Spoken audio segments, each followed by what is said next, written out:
Right. And we are live. Let's see. There's nobody on yet. Oh, yeah. We'll give this a minute for people to catch on, I guess. Welcome everybody in. Just waiting for some more people to join, and we'll get started. No really rhyme or reason to this. I'm going to talk about the market. I'm going to talk about where we are at Luxury Bazaar, how the year is ending. This is around the time where I do my year-end numbers, if you will. And at the same token, you guys are used to me doing unboxings and stuff like that. So I decided to bring a bunch of watches and kind of do an unboxing as I go along with the current topics, right? Red Baron from Germany, how are you? Al Horology, Alex B, what's up? How are you? So guys, again, it's been a minute.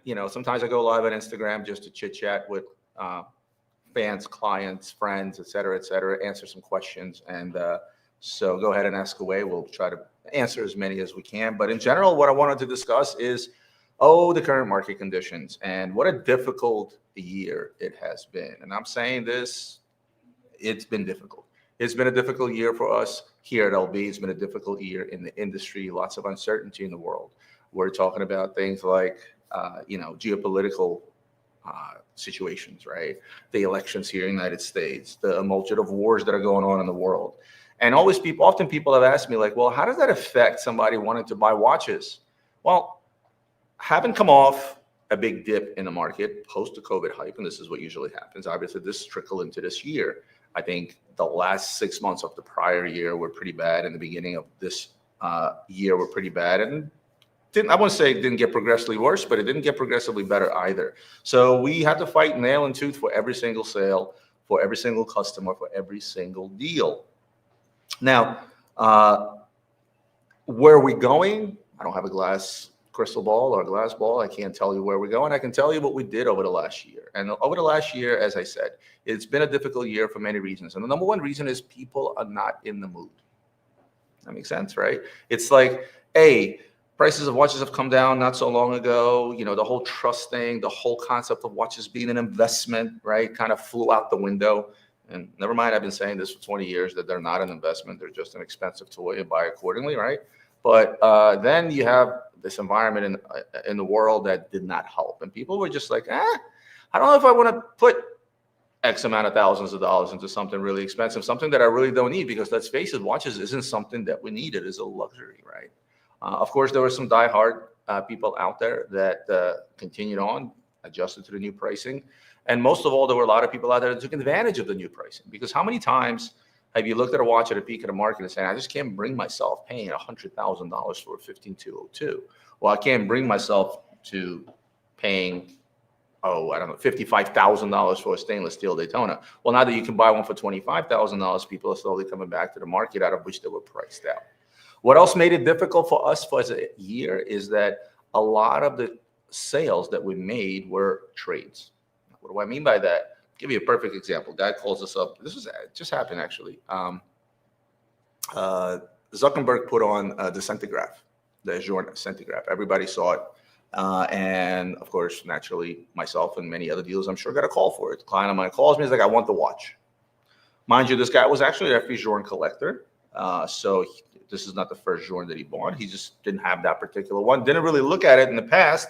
Stuck to some of their more classier precious metal models and said, now I want one now that Zuck has one, right? I said, okay. I'm going to give you a trade. I'm going to give you an Aquanaut, a Nautilus. He basically gave me good trades, 2 Pateks and a Rolex, and $0 out of pocket. So now I just went and spent way over $150,000 on that watch, gave it to him, took in watches. Nautilus comes in, guy calls in, I want that Nautilus. I want to buy the Nautilus. It's a good price. I'm going to trade in a John Mayer Daytona and a Pepsi GMT.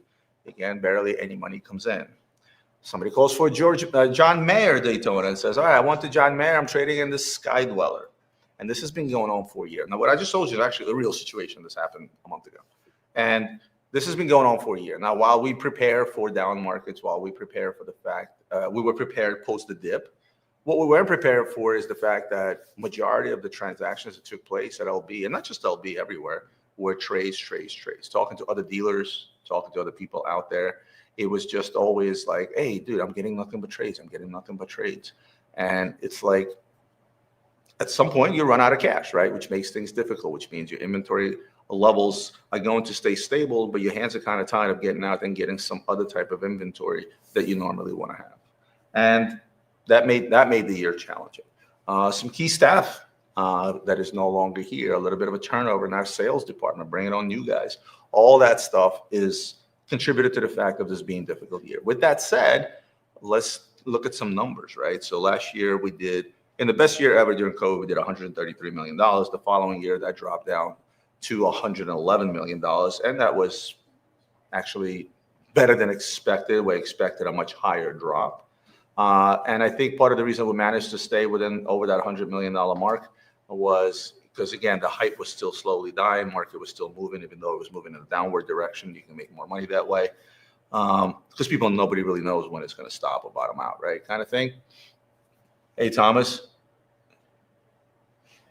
From Munich, very first time working with LB, happy and very satisfied with your team. Curious about your opinion. My white gold AP Cobra jumper, you'll make watches great again. Well, you guys seen how many AP Cobras I put up on our website. I kind of pulled them out of the back of the safe and said it's time to show them to the world. I think it's one of the most important pieces out there. Again, Gerald Genta design. Just that question of what came first, the chicken or the egg? Because it's a 5403, where the Royal Oak was a 5402, yet he designed the Cobra before that. So I think that people are going to wake up to that. It's one of those watches that are cold sleepers. But back to what I was saying, as far as, the changes with staff and all those turnovers, and the numbers came in at $111 million a year right after the quote unquote crash, or it was actually halfway through the year. So it's half a good year, half a bad year. So that kind of contributed to that number. And this year we said, hey, if we're able to hit 100 million this year, we're doing a good job. And looking at the numbers yesterday, we're actually on track to do right around there, either give or take a million. We're going to end up either at 102 or we're going to end up at 98, depending how the Christmas season goes. And Christmas season usually get that little bump. Now you would say, well, Roman, that's another 10% drop. How are you so happy about it? I'm extremely happy about it, because think about it. In a high market, when, we're been a $100 million company plus minus here and there, right? In a high market, the prices were higher. So if you're looking at revenue numbers, and we're looking at a time where we're selling Pepsi's at $32,000 and Daytona's at $55,000, naturally your revenue numbers are going to be higher.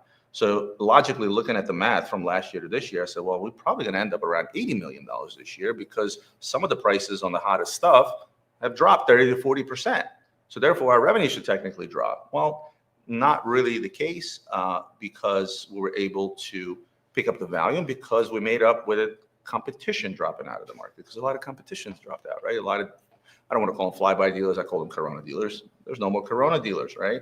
So, and our client base is here, it always has been here for 20 years. Thank you guys for your support. We managed to pull out an actually pretty decent year. Let's look at, make watches great again. Love that.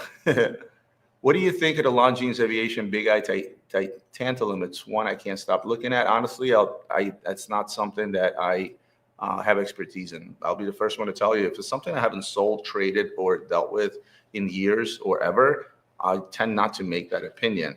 But you know what I say, if this is something you like, go ahead and buy it. Just look for it in a secondary. I would imagine you can get a pretty decent discount on, unless I don't know something. Now let's talk about the market. I had this conversation with a client just the other day, right? And he's like, well, tell me about the market. Tell me about the market. Well, the market is pretty obvious. The market has stabilized. We went back to your regular scheduled program. What is our regular scheduled program? Is that when you buy a watch, expect a loss. Don't expect a gain. Why? And what is that loss going to be? Well, that loss is usually going to equate to literally the amount of money a dealer like myself or anybody else out there is making on the watch. If you're buying a Rolex, we're not making a killing. Any given hot Rolex, you're looking at 10%, 12% profit, maybe, right? If you're looking at something a bit more obscure, something from an independent, know that the gap between the buyer and the seller is much higher, because it's harder to sell it, and therefore we expect a better return on our investment. So what happens? Expect that loss, because no matter, and also of course the loss between buying brand new and then the item becoming pre-owned. So if you're looking for short-term gains in today's market, they do not exist, and they won't exist, because they've never existed, with the exception of the time we had a few booms. Very last boom being the COVID boom, and the boom prior to that was back in 2004, 5, and 6, leading up, what I should say, 5, 6, 7, leading up to the '08 housing crisis where everything crashed, right? These anomalies happens in every single market. But for now, we're back to our regular scheduled program, as they call in Economics 101, back to regular profits versus irregular profit, if you will, right? Now, so what does that mean for a buyer like yourself, right? Okay, I'm in the market. I still want to buy watches. Well, get sort of in the mindset that what I've been saying, watches are not an investment. Now, you can buy them wisely. There are exceptions to the rules. There are some outliers, perhaps in the world of independence, that have they may blow up or may not blow up. Know that Rolex is always going to be money in the bank. And by money in the bank, I mean 10 plus minus 10, 20%. Notice I said plus or minus. Retail prices do go up. Because keep in mind, all those popular pieces that were trading at some stupid values during COVID or at the peak of COVID, they're still trading like hotcakes. People still want the hot model, especially now that the prices have dropped, right? Because the hotter the model was, the more of a drop it took in price today, because the higher the price went on a hot market. In my opinion, Timo says, in my opinion, Frederic Constant is one of the best watch brands. Why do you think they have flown under the radar for so long? Oh, that's a loaded question, but I will answer it. In fact, somebody asked me about it on my IG. I got a DM about it, and they said, "Hey, I think, what do you think of Frederic Constant?" And I always said, "Do you think it has a potential to go up in value over time?" And I tell them, "Name me one Frederic Constant that you see out there today that's trading over retail, or one that you cannot get readily available." They're all readily available. Now, does that make that a bad watch? No. Remember, all these watch companies, they're still a business. They're still a business that has to spend X amount of money on marketing, that still has to spend X amount of money on production, that still has to turn a profit. They are still a real business. So, and sometimes when some of the lower or lesser known brands, especially ones that are revived, where you take an old name that's been around for 150 years, revive it, start making watches under that name, unless you put in a ridiculous amount of marketing money, you're not going to be blowing up and competing with the big boys. You're not competing with AP. You're not competing with Patek. You're not competing with Rolex. In fact, it's almost impossible to compete with the brands that I just mentioned, along with some other popular. You're not even competing with the Richemont group, and most of their stuff you can get at a discount. Same goes for the Swatch group, right? So here you are, and you come in the market, and you say, well, what's the benefit of buying Frederic Constant? Well, for one, you like it. Two, you get value for your dollar, because the retail prices on brands such as this that are trying to make it are usually going to be a lot more accessible. So you'll get more bang for your dollar as far as complications are concerned. But at the same token, you have to consider the fact that, hey, as I'm buying, I got to do my best as a consumer to get rid of the biggest hit up front. I.e., I'm not walking into a boutique and paying full retail for it. I'm going to go online. I'm going to see who's selling them. I'm going to try to get it at a discount, maybe go the pre-owned route. But what's the benefit then? Well, again, the benefit is the fact that you like it. And also, don't forget, a lot of these quote unquote newcomers or brands that are under the radar, you're going to get a lot of value from the quality that you're getting, because these guys have to make sure that they're doing their absolute best in terms of finishes, in terms of design, in terms of dials, in terms of what you're getting for the money, in terms of precious metal complications, etc., in order to say, well, yes, I know everybody wants a Vacheron, but my movement is better, my finishes are better, my complications are better for the money, right? So again, this brand has flown under the radar, but this brand can't afford to go out to a LeBron James and all of a sudden put a watch on his wrist or have him as an ambassador, much like Audemars Piguet did, right?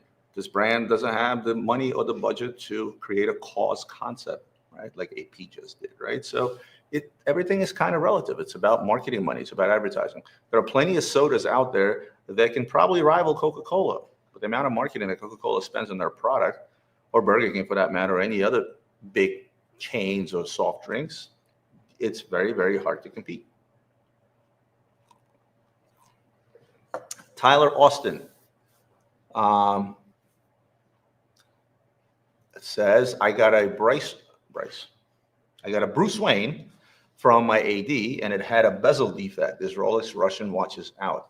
Don't be too quick to blame that on Rolex. A lot of things happen in shipment. A lot of things happen when the watch is handled. So if we're talking about marks or some kind of a gash or something on it, then don't be too quick to blame Rolex. This could have happened at your local AD or a dealer that got the watch.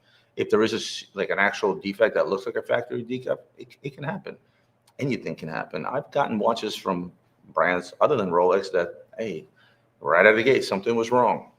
Remember, there's still humans working behind these things. There's still quality control, and as much as you can do, stuff will still slip through the cracks. Dr. Parth Kagathara, hope I got that right. Vacheron Constantine 222. Where's that at? Hey, that one. Vacheron Constantine 222. Will the prices decrease further? No, I think that watch has stabilized more or less. It's trading under list. It's not going over list, and you're pretty stable. If you're looking to buy one right now, find one pre-owned, and you'll be okay. Luxury Bazaar. Shall I invest in gold or Rolex from Nas 94? Rolex or watches are not an investment. There are exceptions to the rule. If you want to talk about investing into watches, what you're going to do is keep in mind, number one, the invest in grade watches, you're going to pay top dollar today at what the market demands, or sometimes what one is willing to let go of that timepiece for. You're talking rare Pateks, you're talking rare Rolexes, you're talking things that are older, vintage, and are super rare. Is it a smart move to put yourself into a nice NOS Old Coke or a Zenith Daytona today? Yes, absolutely. But this is the part that people miss. It's a long-term investment. Don't expect make a quick dollar overnight. If you try to sell that watch over the next 5 years, you're going to take a loss, because I'm going to take back the margin that I made on that watch. But if you hold it 5, 10, 20 years or pass it on for generations, then yes, the odds are in your favor. Notice I said the odds are in your favor. It's not guaranteed. But look at the stuff historically. Go to auctions, see what's selling for buku dollars today. You'll notice it's the usual suspects. Go that realm, maybe something a bit newer. Do your research, see what they made less of. And there you have a decent investment. But gold, look at the graph of gold. It's just now gold has gone crazy. But do the math. Gold is a good hedge, right? I hold probably, if I look at my stock investments, 401k, and all those other things, I probably hold 5 to 10% of that in gold. And that's always a good hedge to physically have some gold. I'm going to jump into, what are your thoughts? What's that? Deep Man Baja. Where's that? I don't see the question.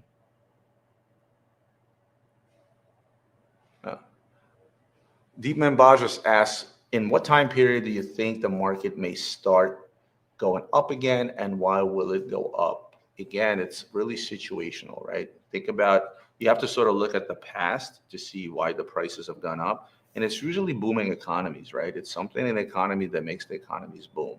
Same reason why the markets go down, right? And look, think about who's buying these expensive items, right? It's people that have excess income that they want to spend on luxury toys. Same goes for cars, art, antiques, collectibles, baseball cards, you name it. All that stuff went up during COVID, right? And it all came back down and adjusted. Again, didn't adjust lower than where it started. It always adjusts to higher to where it started by a decent percentage. So to predict, to say, hey, when is the next boom? Some people say, hey, the crypto boom is going to affect certain prices to go up.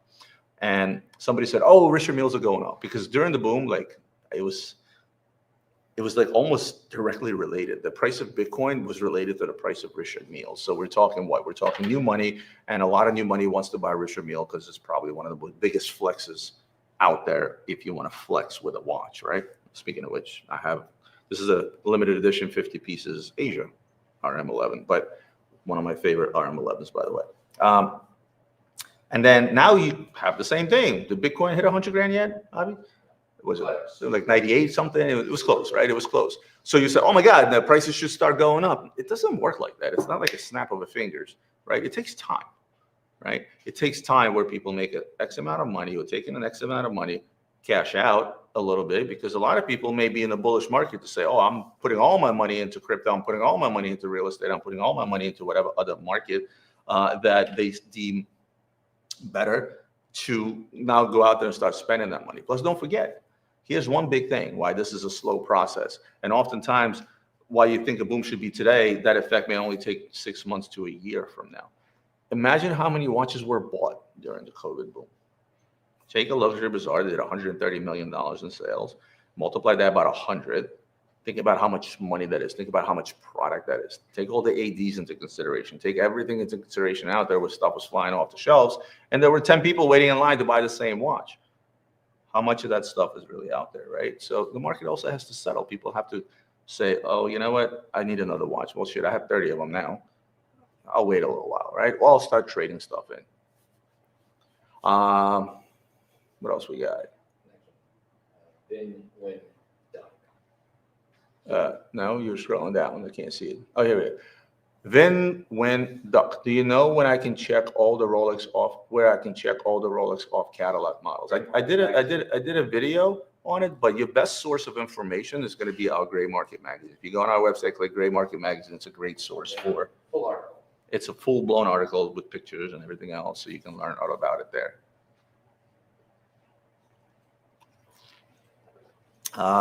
Do I think the platinum meteorite dated is underrated? Absolutely. I think the ultimate flex from Rolex is a platinum dated. And meteorite dial, especially diamond meteorite dial, I think the watch is unbelievable. XRP. All right. Rolex AP Patek. Name one sleeper from each brand, like John Mayer did on Talking Watches and a decade ago. Also, if you get another watch boom, I will repeating the boom with sports watches again. Okay, I'll go backwards with this question because I'm going to go from the last part of it. If I look at the last two boom that happened within my career, the last boom was actually all about dressy watches. So like Patek 5970s, 5960s, annual calendars, anything complicated Patek was selling through the roof. Nobody really gave a shit about Nautiluses or Aquanauts. Now, along with it, they went up in price. The highest at 5980, I remember, went up in stainless steel. The Chrono Nautilus was $55,000. I know it seems laughable today because they're double that, but again, we're talking about 2007, right? So what, 17 years ago now, almost 18, right? So you never know what happens during the next boom and what the effects are.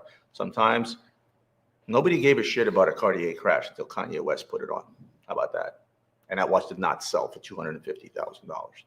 No time, no way, right? You never know what can create, because from the Cartier crash and Kanye wearing it came the trend for some of these other smaller Cartiers. People started paying attention to certain tanks that were made in limited editions for London or Paris, et cetera, et cetera. That has always been there. It's just never been so visible. So you never know what's going to bring the next boom, and you never know what it's going to be. Perhaps the next boom will be strictly nothing but independence, and people will get tired of the big box brand, and Rolex is going to become what Rolex used to be. Oh yeah, it's a Rolex. There's millions of them out there. Everybody's got a Rolex kind of thing, right? Where today, oh my God, you got a Rolex. You got a steel Rolex. Holy shit. Now, what was the first, where's that question again? I can't see it. Can you scroll back up for me?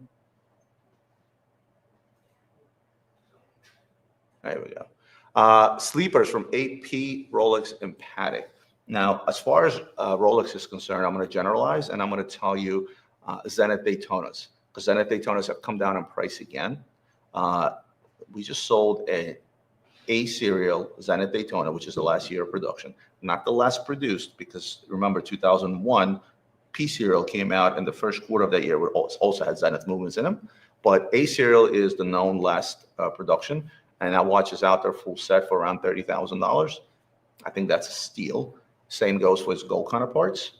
When it comes to AP, what also has come down is, because remember, as everything went up, the vintage stuff went up along with it. And as everything started dropping, the other stuff started dropping. Why? Because if something is going to sit for a while in my showcase, I'm going to drop the price and I'm going to try to move it, right? So, or people need money for whatever it might be, right? So the 5402s, A, B, C through D serial numbers, I think are steals now. You can buy an original Royal Oak 5402 for under $100,000, right? So I think those are big sleepers. And again, don't try to go for the earliest A serials, because those things are still far few in between, and they're going to be more money. But a nice B serial, C serial, even a D serial from a 5402, I think, are sleepers. Same goes for padded 3700s, by the way, whether it's gold, steel, or two-tone specifically. And notice I'm going the vintage route when it comes to sleepers, because it's very tough to gauge what the modern sleepers will be because of the amount of stuff that's been produced. And then Patek. Again, 3700s, right? I think they're a big sleeper. Even 3800s, the smaller ones, like the one that Tom Brady wore at the white party. I think that's a big sleeper. They've come down in price. You can pick up a gold 3800 in good condition for around $55,000 to $60,000. To me, I think it's a smoking deal. What brands do you see up and coming? Beware, Purnell, any other? Very situational, right? And the reason I say situation is because I do have access to some of these independents, and I see what they're doing. And it's going to take, we're going to get past the sour taste in our mouth post the, the adjustment in pricing, right? Because these brands are great on paper until you try to go to sell one. But I think the up and coming brands, again, something I cannot discuss, but there are some things going on internally within Purnell. When if that happens, which actually should happen as we speak, I'm very bullish on Purnell. I'm very bullish on David Kando. If you want to talk about independence, still bullish on MBNF, still bullish on Urwerk, right? But as far as being bullish of brands that are up and coming up, remember, they're so dependent on what happens in the market. Look at what happened with every brand when the market was stupid hot, right? It's very hard to predict, right? I can tell you my own opinion, but it doesn't mean that that's what's going to happen. Now, I put my money where my mouth is. That's the risk I'm willing to take. Is that the risk that you should be taking? No, just buy what you like. If you like a Purnell, buy it. If you can afford it, they're expensive. If you like a David Kando, absolutely buy it. But if you look at, and I'm going to use David Kando as an example, the guy makes 12 watches a year. I know for a fact that they're all sold out of everything they made thus far. And I know that the first 3 watches next year are coming out. They're already spoken for by Cellini, and Cellini probably already has them pre-sold. So supply and demand is certainly one of those things. Also, don't be fooled by some of these super independents that, they're impossible to get, and people are willing to pay ridiculous money for them. You see things like Recepi selling for $800,000. Keep in mind that, yes, the value is there because people are willing to pay simply because they cannot get it. Now, I use Recepi as an example. I know the guy. I'm very fond of his watches. I think his watches are great. But keep in mind that part of that price tag is the fact that you can't get them for the next 5 to 7 years. But at some point, and I've talked to some of these independents. I was with, oh my God, the Dutch guys. Oh my God, what is it? Gronefeld brothers, right? I was talking to them, and I asked them about their new chrono. It's like, yeah, next 5 years we can maybe deliver one. And I told them, I said, you got to be very careful, because somebody hearing like, oh, you can't get my watch for the next 5 years can turn them off, and then they will never come back and look at it. So you become, if your waiting list becomes so long, you kind of become out of sight, out of mind. You become that unobtainium that can hurt you. I'm going to talk about some of these new arrivals in between, because I promised you guys I'm going to unbox some things. But what's the first thing? So Grand Seiko, and you guys comment and let me know what you think. So I've always been on the fence about the Grand Seiko, and this is the blue snowflake. Which camera am I showing this to? Matt? Okay, hold on. Let me try to adjust this. How's this? I know I see it, but I'm trying to adjust my screen, and it's not focusing. Use the bottom edge of your paper. There you go. But it's not focusing, Matt. There it is. There it is. It's in focus. Anyway, I'm sure you guys know what the snowflake is. Something that we just started dipping our toes in. And the reason I said started dipping our toes in it, because Grand Seiko is not something we've said. Now, the retail, now the price is on here. Is that what we're selling it for? Yeah. So we're selling it for $4,950, so about $5,000. Now, one of the things I've said about the Grand Seiko is I was always on the fence. And you guys be the judge. I don't know if Grand Seiko successfully was able to separate their lower end product or their cheaper product from their higher end product or more expensive product, such as this. While some may say,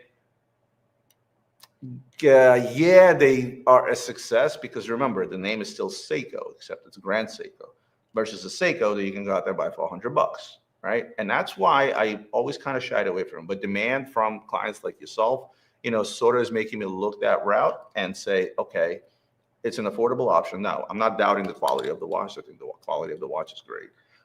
And aesthetically, I think it's a beautiful watch. I love the snowflake, by the way.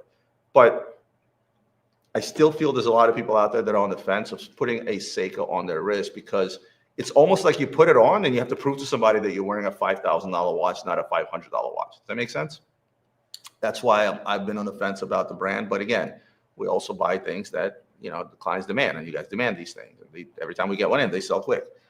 Last but not least, the whole quartz crisis, where the brand almost killed off my beloved watch industry back in 1969. That also, I guess bothers me as a watch connoisseur, if you will. But anything I said, you still can't take it away from the fact that this watch is well made. Aesthetically, it's a beautiful watch, so I do like it. A blast from the past is a Panerai 103. You guys asked me about what am I bullish on. I'm starting to become a bit more bullish on pieces from Panerai, especially some of their older pieces. And the fact that this is one of the very, very, hold on, there we go. One of the very, very few pieces that are still reasonable in size, because most Panerais are super bulky. And the Pan 103 is one of the first years of productions from Panerai. Postman Dome. And, I've always been bullish on it. And what I like about this watch is I feel like this is a watch that can be unisex. Like my wife actually has a 40 millimeter Marina Panerai that she wears that we both can wear. And this particular watch is, again, I just like it. And it's one of those Roman buys that I saw at a trade show. And again, you're talking about a watch that's $10,000 in gold. And I am semi-bullish on some of these earlier produced Panerais because the quantity of produced watches was fairly low. Still buying Longas. You guys asked me about Longas. I'm still bullish on Longas if I can find it. Where's the Longa? There. No? Oh, well, you put a Longa on my list, but it's not on here. Okay, you know what? Let's talk about. We talked about the Breitling coming out with NFL watches, right? And of course, what's the one watch we get? A watch for a team that has what? Are the Panthers have the worst record in the league today, Matt? I don't think anymore. You don't think anymore? Somebody actually beat them for the worst record? Okay, well, maybe second to worst record. But you know what? We didn't have a choice, right? Obviously, had this been a Philadelphia Eagles watch, it would have never made it online. It would have never made it onto this unboxing. It would have made it right on Adrian's list. He's a diehard Eagles fan, so am I, but I think he's more of a diehard fan, and because he's the buyer, he would have first hands on it. But to talk about the watch, I think what they did is a wonderful job, and the reason they did a wonderful job because they didn't overdo it. Notice the tiny logo that's sitting at 9 o'clock, the slight hint of blue on the hand that goes with the on the hands that goes with the color scheme, and you know what? I'm not going to wrap this. I don't have the nerves for this. But I do love the take on the old bullet bracelet. Obviously, much better quality than some of the older ones. So overall, aesthetically, they did a good job. And again, it's a watch that trades around the $8,000 to $9,000 price range. If you're a fan of any particular team, obviously this is the watch for you. And I do feel there's going to be a price difference between certain teams. And this is one thing that I don't think Breitling actually foresaw, right? I think it's one of those things where Breitling was like, we're just going to make all of them, and they probably should all trade at the same price. No. I think an Eagles watch will trade for more money than a Panthers watch because there will be more demand, if you will. I'm going to do one more. We'll get back to some questions, and that is the Tag Heuer Monaco Golf Edition.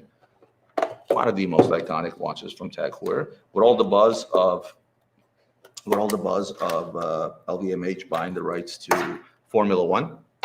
Let's show the watch. Matt, with me? I'm going to get this right, guys. I promise. Here we go. So with all the buzz surrounding LVMH buying the sponsorship from Rolex for Formula One, with Formula One blowing up, with Formula One being my most favorite sport, this is a watch that's been attributed to such legends in the past when it was still Heuer. We're talking Paul Newman. We're talking about Monaco. We're talking about iconic races. We're talking about Le Mans. We're talking about so many things that have to do with racing.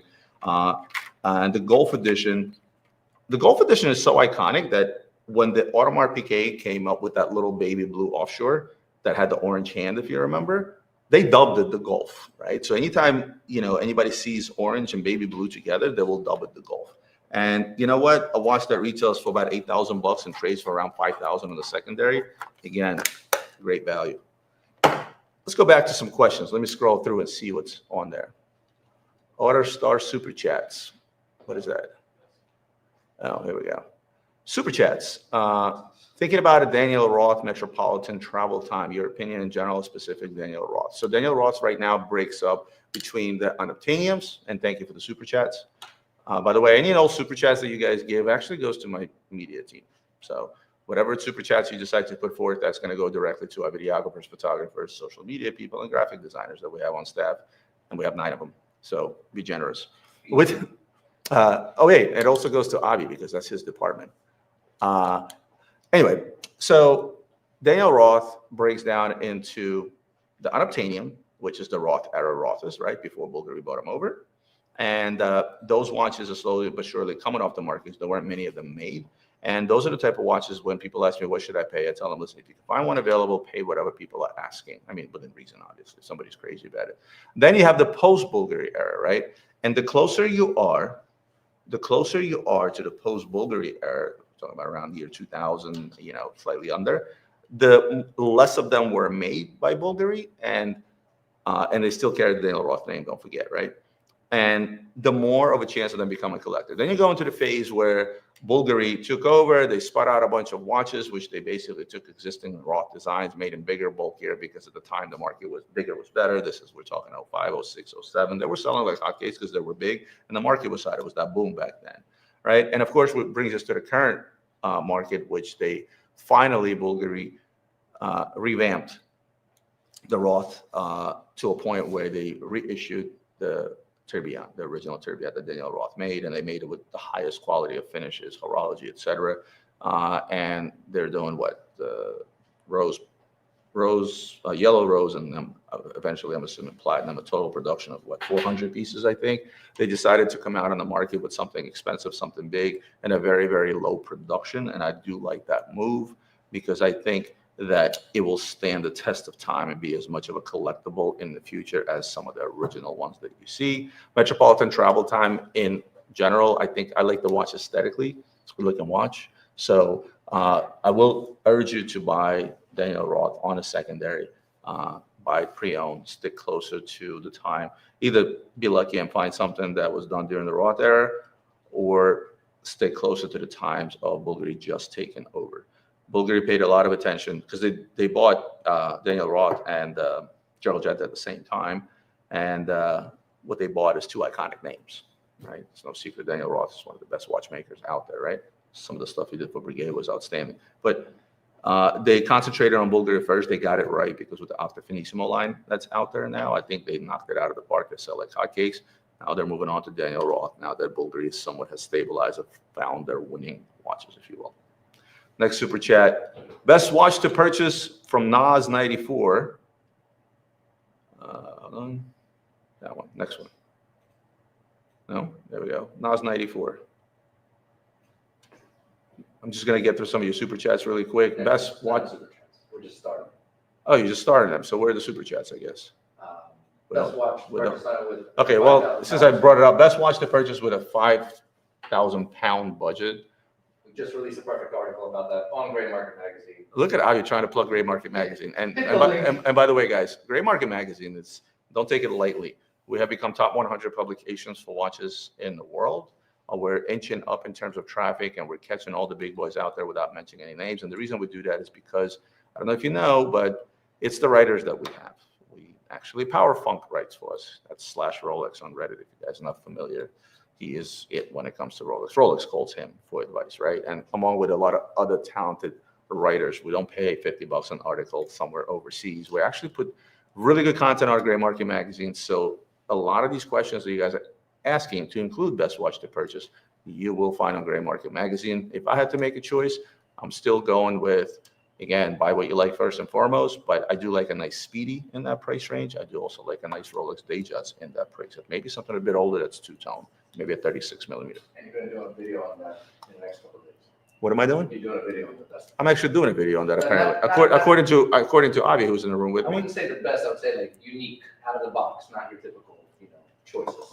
Oh, so unique purchases under 10,000. Yeah, still love your brand. You know, it's funny when my team comes up with these video topics, I don't prep anything. I don't get a script. They simply tell you, today you're talking about this. And I stare at the camera and I start talking. All right. Let's take. Let me do a couple of more watches. I'll take a couple of more questions. Again, Tudor Black Bay. Where is it? Where are you, Tudor Black Bay? There we go. Tudor. Matt, help me out here with the camera. Here we go. I'm gonna get this lined up properly eventually. Here we go. Tudor Black Bay watch that you're picking up around that $5,000 price range. These have been a selling workhorse. One of the things that we did post quote unquote the drop is we asked ourselves a question. We looked at our website. When the market is hot, it's nice to sell $1 million watches, $500,000 watches, et cetera, et cetera. But when the market dropped, what me and Adrian quickly realized is that while we've always sold Tudor, we've always sold Omega, we've always sold some of the less expensive watches that are 10,000 and under, we realized we didn't have enough of them, right? And oftentimes I've heard clients, when I heard a client tell me like, well, I want to buy a gift for somebody. I want to buy like something around $5,000, but you guys don't mess with that. You only deal in the high end. And I'm like, no. We don't just deal in the high end. I've sold Tudors since before people cared for Tudors or Omegas for that matter, right? So we decided to beef up. That's why, some of the previous unboxings, you see a lot of Tudors, Omegas, and Breitling because of the price range. Yet another Vacheron Overseas, the new model, right?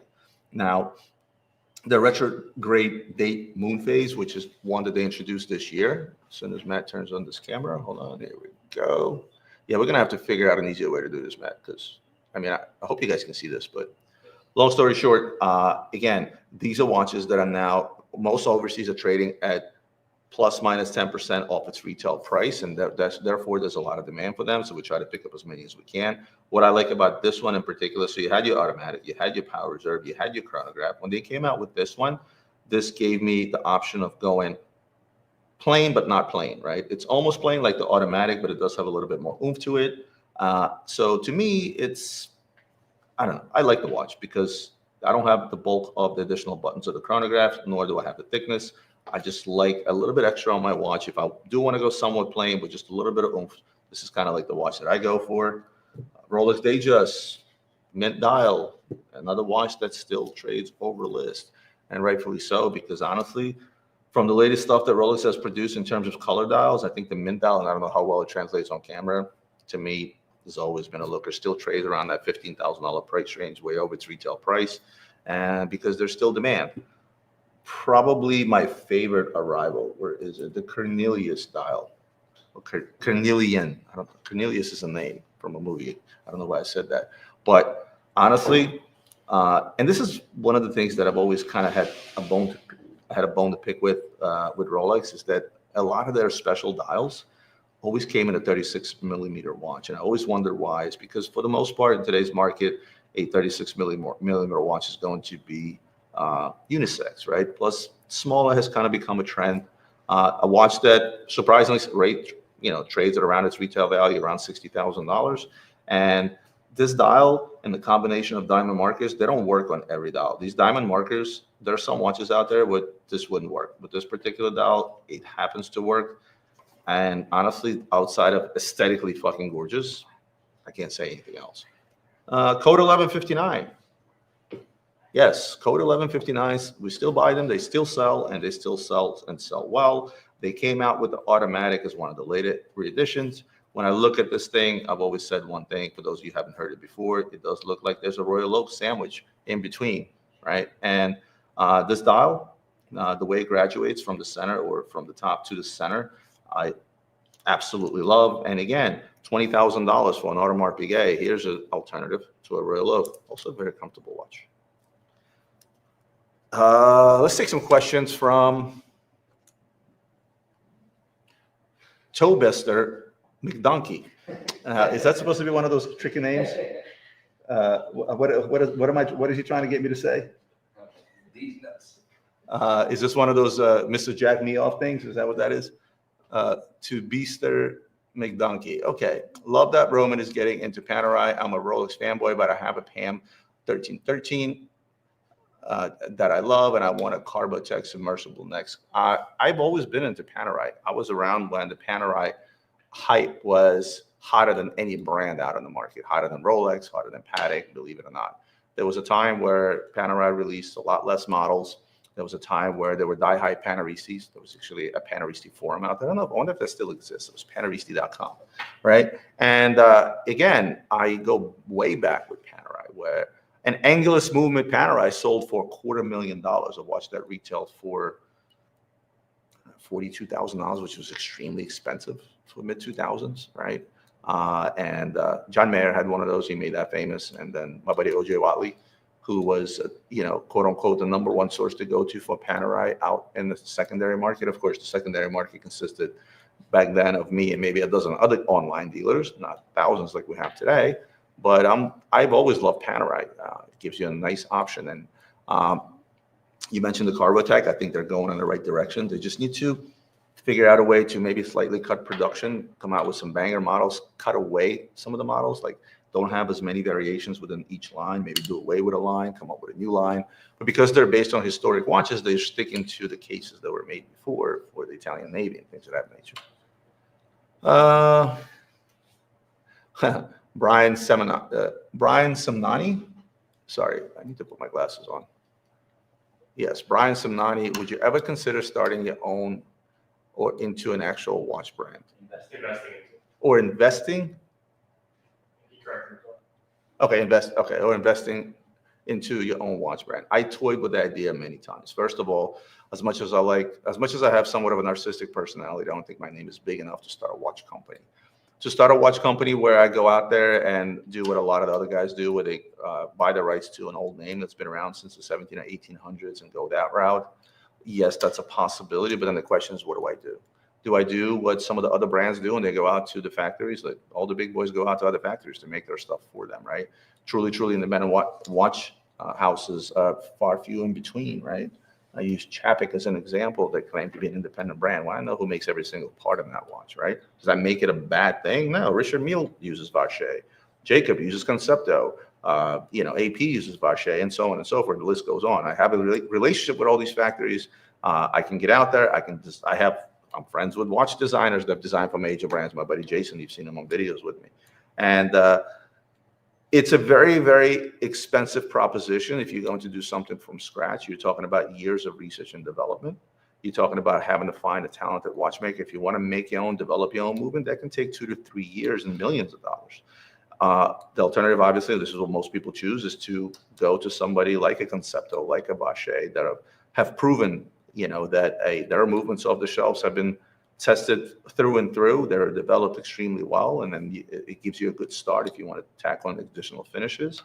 Grubel Forze is probably the best example. Notice what their price tags on their watches. These are guys that do research and development from scratch, from zero. The last watch that the Foudroyant, the chronograph that just came out with, something the world has never seen before, that took 5 years of research and development, which equates to money. So for me to do a quick cash grab and get out there and slap something together, and based on the little following that I may have out there, to say, hey guys, here, buy my watch for 50 grand, 20 grand, or whatever it might be, that's not really my forte. I do see myself in the future perhaps finding somebody who is uber talented, somebody coming out of school, somebody receiving certain prizes, and then creating a brand with them, but not calling it my own, calling it theirs, and just simply being involved. That I can see happening. But the problem is there's a lot of competition for stuff like that. Those kids that, win the prizes from, Bjorn, for example, for innovative young watchmakers, they quickly open up their brands and big money comes in behind them. And in comparison, I'm little money to some of those guys. So not the easiest thing to do to get off the ground. Just think about reinventing the wheel on something that already exists and going into a soda market. It's very comparable, right? Not going to have an easy time going into a soda market, perhaps a little piece of the market. But if I were to do it, I would want to do something special, something that will potentially be remembered in the watch industry, a legacy type of project, if you will. What else do we got? Deepman Baja. I'm starting a business selling watches, and I just wanted to ask, as you are experienced, what do you suggest I should do? That's a question that's in my DMs probably 100 times a week, right? And my one-line answer, because I do answer my DMs on Instagram, you guys that contact me do know that I do that. My answer is always, go to a trade show. And I say it that way, because and when a lead-on question starts asking for a ton of details, I just tell people, well, figure it out. I use it as a generic term to go to a trade show. But what does that really mean? What's the underlying meaning for me to tell you to go to a trade show? Because you may be in the middle of nowhere where there are no trade shows. But all I'm really telling you is that put yourself in a place where the product that you're trying to sell, the business you're trying to get into, is traded consistently on large scale. Because if you walk into a trade show, millions upon hundreds of millions sometimes of dollars do get traded in a short amount of time. Most of these trade shows are 1 or 2 days. Some may be more.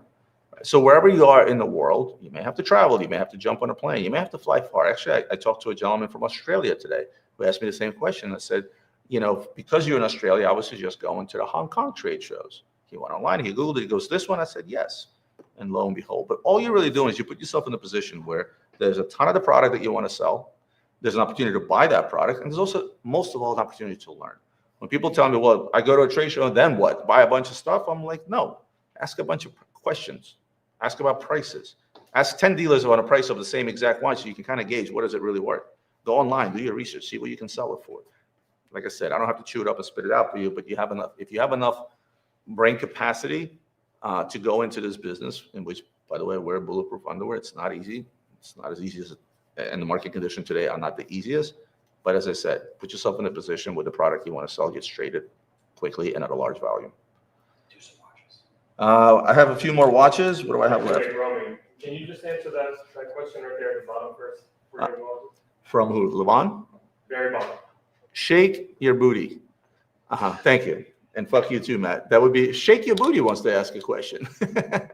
That's a jack me off question.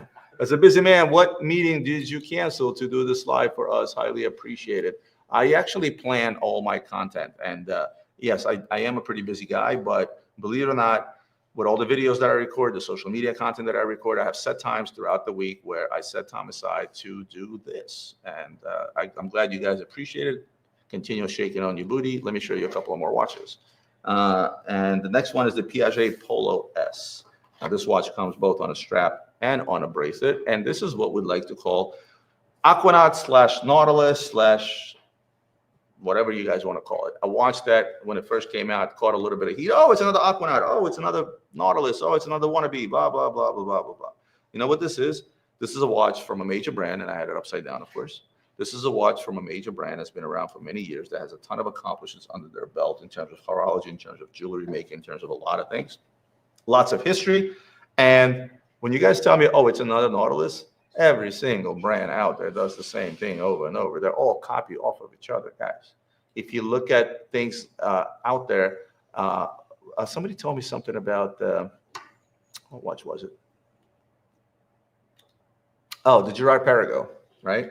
Somebody told me about the Girard Perregaux. So, it's a Nautilus wannabe. I'm like, oh, no, because the Nautilus came out in 1976 and the Girard Perregaux came out in 1975. So who copied off of whom, right? Then you have a designer that's involved in creating both the Nautilus and the Royal Oak, and you can certainly see similarities between that. Was that the brand copying? No, they're using the same designer. Often designers shift from one brand to another, and you'll see cues of that designer across particular watches. At the end of the day, there's certain, I don't want to call them standards, but certain trends that all companies follow suit. Who did it first is very, very questionable, because who is the designer responsible for that?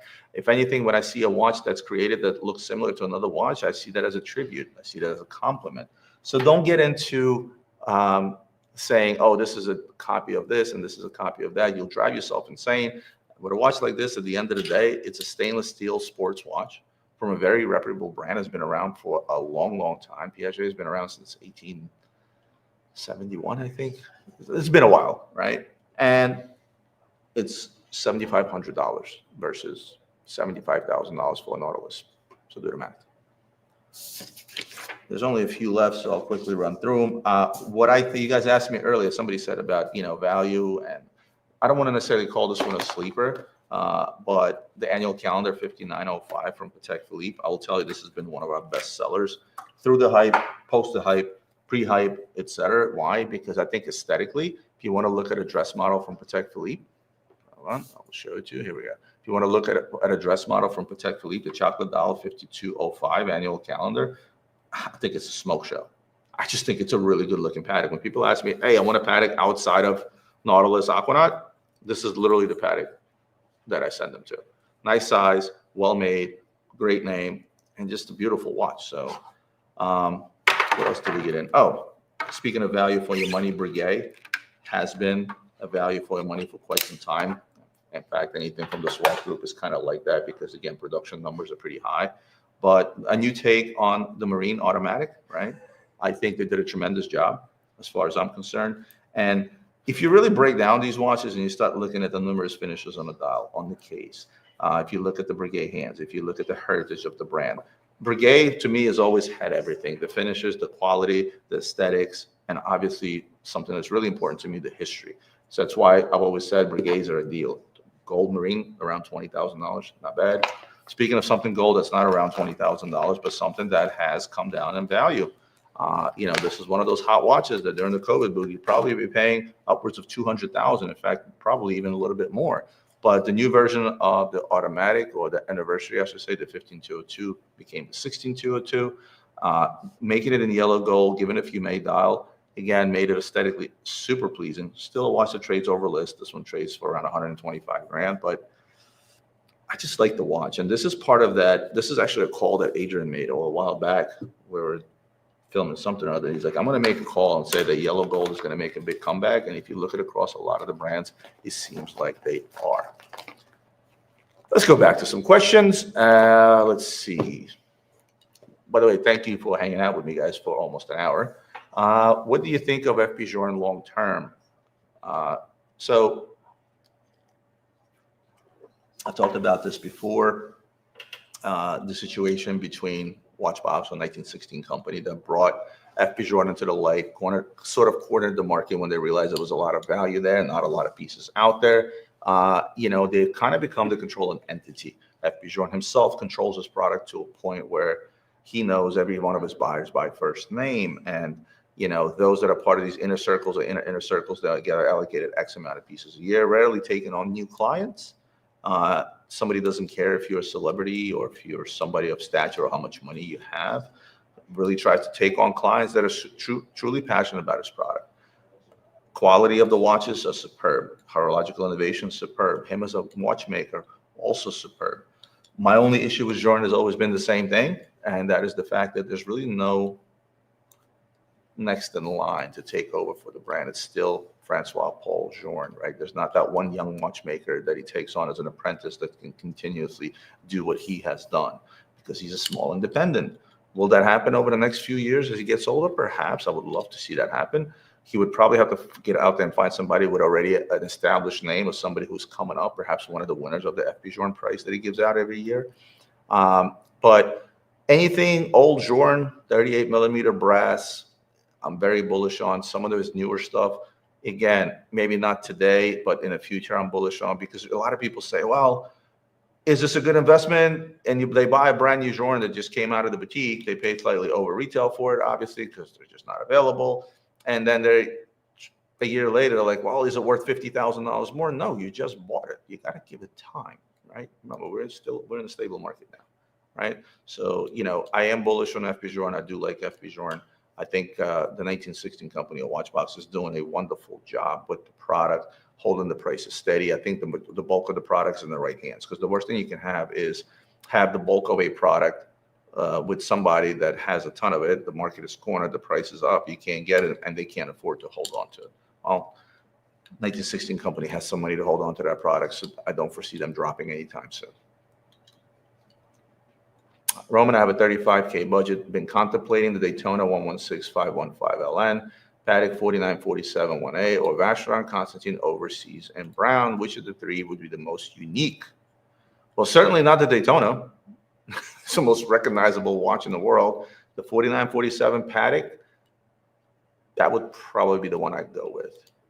Hi, Roman. And Alan Bickle says, hi, Roman. I am a blind guy. Can I buy a minute repeater for $20,000? Yes, you probably can, but it will be a shitty minute repeater. So I certainly, again, if it's a functionality thing, absolutely. But they do exist out there. You look at some of the older minute repeaters from some pretty major brands. Like, I remember we had a Audemars Piguet Schaefer minute repeater. It's a tiny little square thing. And granted, this was a while ago. I don't think that watch is 20 grand anymore, but certainly not $100,000. But there are plenty of repeaters out there. One of the things that actually, when people ask me, I was like, I really like the minute repeater complication, but I'm just not the guy that plays in tens of thousands of dollars. I'm not even the guy that plays in the $15,000 price range. I tell them, look for an old pocket watch. There's a lot of pocket watches out there that and may not necessarily be a big name, but the minute repeater complication is there, and it will certainly serve the purpose. And you don't have to spend 20 grand to buy one of those. You can buy a minute repeater pocket watch for under $5. Hi, Roman. Similar, what do you think about Laurent Ferrier? Underappreciated by the market, but nice and expensive watches. Does it have a long-term future? Again, it's another one of those independents with small production numbers, and if certain stars don't align for these independents, they fall into the same category. Very small niche market. Therefore, the resale value is terrible. Why? Because with a small niche market, you get a small amount of clients. And those watches don't trade enough. Does that take away from the watch and make it a bad watch? Absolutely not. I like some of their stuff. Some of the stuff I dislike, just like from the majors. But if you look at an independent, only very few make it. There's only very few Receppis out there. There's only very few FP Journes out there, right? There's also very, very few MBNFs that are so different that if you want something that different, you go to an MBNF or an Urwerk, right? That managed to last for so long. It is unfortunate that most independents suffer the same fate, and they're suffer at the fate of the fact that there's not a whole lot of people or buyers out there for them, not creating a big enough market, not trading those watches enough for them to hold their value. Because what does it come down to a guy like me? How long is it going to take me to sell that watch? So if the watch retail for $30,000 and I look at my history of sales of Laurent Perrier and I say my average time from buy to sell was 6 months, how much of a return on my investment I'm going to make? If it's a Rolex that I know I will sell in 24 hours, I'm okay making 10%. But if it's something that's going to take me 6 months to sell, I need to make more return on investment. Otherwise, I'm losing money. We're still a business, don't forget. Still have expenses, cost money to turn on the lights. Guys sitting back there filming all this, I do pay them a salary. They're not doing this pro bono. So there's the passion side of it, but you also always have to look at the business side of it, right? So if you find yourself in that particular situation and you like the watches, don't let price dictate the fact of whether it's a good watch or not. A good watch, in my opinion, is the one that you think is a good watch, the one that you like, and you know you're going to enjoy looking down at it saying, oh my God, I love my watch. Just be smart about how much you pay for a particular product. I'm going to take a few more. What else do we got? MBNF. From Frank Andrew Weissman, or at least not Jack Neoff. Hello, Roman. What are your thoughts on Chanel as watchmakers and their MBNF acquisition? So Chanel is, as a watchmaker, did you know that some of their earlier J models actually had an Audemars Piguet movement in it? By the way, just a little hint for you. There's a handful of them out there. A lot of people are buying them up because they think they're going to be future collectors, which I kind of agree with. Chanel did what Chanel did best. They make great looking watches. They were able to create a craze with their ceramic watches, right? When they make the ceramic J12s, the world blew up. Everybody wanted them, and people still want them. If you look at some of their other dainty, dressier pieces, I think they're gorgeous watches. My wife owns a tiny little Chanel that you kind of wrap around your wrist that has the same chain and leather like the purses have, because she happens to like Chanel bags. They're big fashion statements. The fact that they're diversifying their portfolio and they acquired 25% of Max's operation on BNF is a wonderful thing for them and a wonderful thing for Max. You know why? Because I know that Chanel is not the type of company, I think, was it 20 or 25%? I think it was 20. Chanel is not the type of company to say, oh, well, now that we own a piece of you, we're going to start dictating things. They will not. They will not do anything. They invested their money into a brand that they believe in. And you know what? If I had the money, I would have done the same. You guys know MBNF is one of my favorite independents. I would do the same because they park their money safely to diversify their portfolio among many other things that they own. So I like that move for both Chanel and MBNF. So guys, it's been an hour. I don't want to, I know I can sit there and talk for hours, but I do have stuff to do. I'm going to try to do one of these once a week. Whether I do it on the Luxury Bazaar channel or probably we're going to stick. I think we're going to go to Roman Sharf. We may go to Roman Sharf channel. Doesn't matter what it is. Stay tuned on my Instagram. I will announce it the day that I am going live. And also maybe some potential topics that you guys want to see. You can always DM me and let me know what you want to discuss. But the idea behind these lives is because Avi says, well, I want you to go on YouTube Live, but I also want you to do the unboxing. I said, how about we put both of them together? So I'm going to show some watches, usually new arrivals, same way I would do an unboxing on my Instagram. But for the most part, it's going to be discussing current topics, answering some of your questions. And again, I apologize for all of those that I didn't get to answer. There's only so many I can answer in an hour, but at the same token, we don't want to make this a 3-hour live. So I want to thank everybody for tuning in. For those of you that are on here that are not subscribed, hit the subscribe button. Give a thumbs up for this video and put your comments below so I can let me know what you think of this. I will do this on a weekly basis going forward. Are we going to set an actual day? Yeah. Is it going to be every Tuesday? Maybe. Maybe. So was this a pilot now? Yes. Season 1. I mean, I've gone live before, but okay. In either case, hope you guys enjoyed it. Thank you so much for tuning in. I appreciate you listening to me babble on. I will see you on the next live.